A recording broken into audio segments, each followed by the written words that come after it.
In this video, you'll see how to repair small drywall holes. This one was created when whoever took the baseboard off accidentally crushed the drywall. So I'm going to use Roll-Patch. This is awesome. It's kind of like applying a cast to the wall, and it's by Strait-Flex. I like this to overlap the hole by at least 2 to 3 inches on all sides. The first step is to fill in the hole with joint compound. Now here's the deal. I don't use pre-mixed joint compound. I'm using setting type joint compound, preferably setting type 20 or 45. Fill in that small hole. There was actually an indentation with the existing drywall there. And this is going to set up super hard in within about 30 to 45 minutes. All I do is apply the thin set with a 6-inch joint compound knife. It is important to pull any crumbs out of the wall. Right there, I had a little crumb from the old drywall. And then I set the roll patch into that. Now here's the deal. The roll patch has perforations, little holes in it. And I want to compress that into the joint compound and see the joint compound ooze out of the hole. It's kind of like Play-Doh oozing out of like a perforation. That's what I want to see.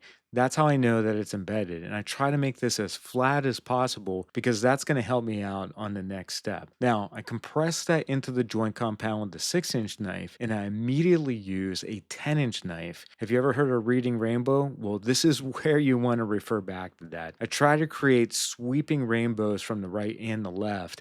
And what this does is allow me to taper that joint compound.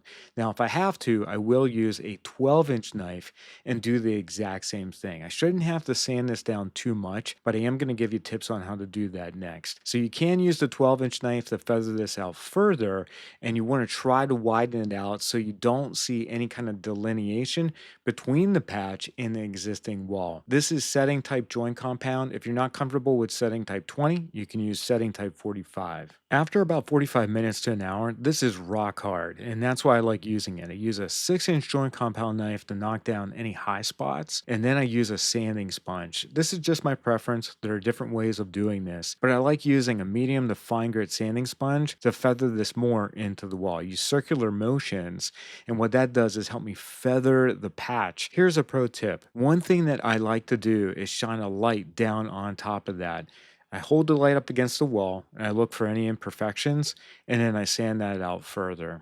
If you're lucky, you won't have any and you can move on. At this point, I can prime and paint it, but that's how you fix a small drywall hole inside a wall. Hopefully the tips help you out. Let me know if you have any questions in the comments.